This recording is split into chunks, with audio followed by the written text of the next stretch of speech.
Salut à toi, cher membre de Trading en Action. Aujourd'hui, je te parle du RSI, c'est-à-dire le Relative Strength Index, ou en français, l'indice de force relative. Donc, pour commencer, comme dans toutes mes capsules, je vais aller te montrer. On va dans Indicateur, on tape RSI. C'est le premier au niveau technique.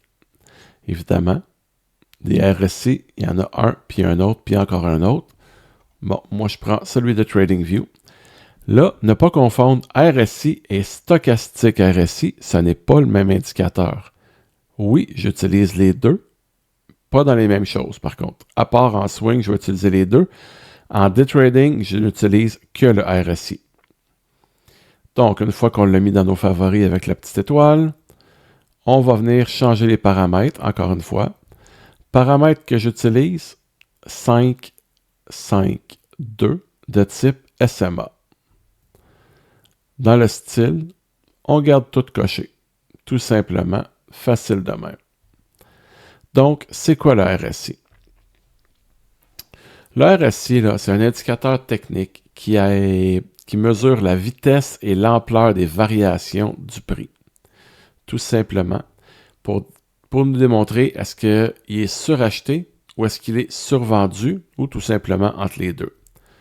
Donc, c'est de 0 à 100 qui est son échelle.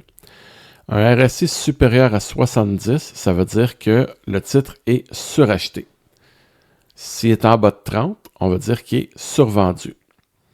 Donc, évidemment que la ligne médiane, c'est la ligne 50, comme on a une échelle de 0 à 100.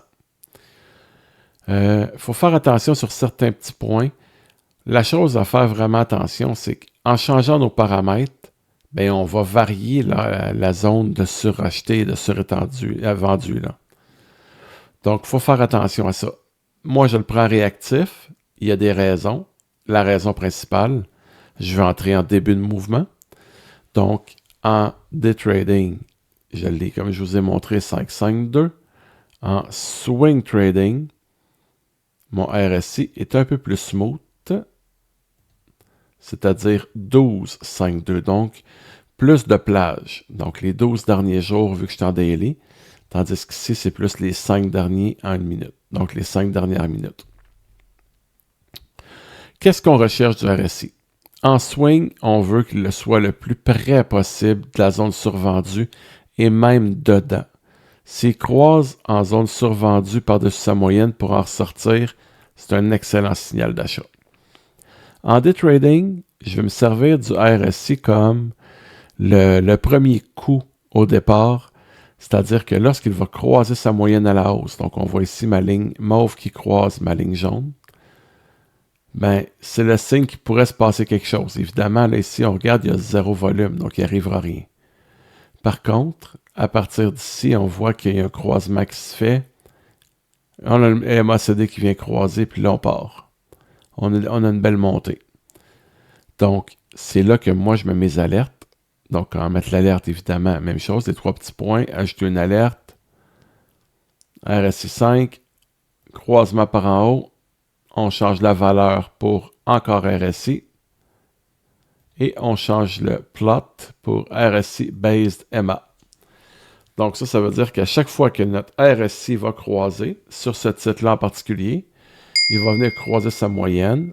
Ça va nous indiquer qu'il y a quelque chose qui se passe. Bon, là, le petit ding que vous avez entendu, malheureusement, je n'avais pas fermé mon Questrade. Donc, il y a un beau petit ding qui est apparu dans la capsule. Mais, je suis authentique, transparent, je ne referai pas la capsule juste pour un petit ding.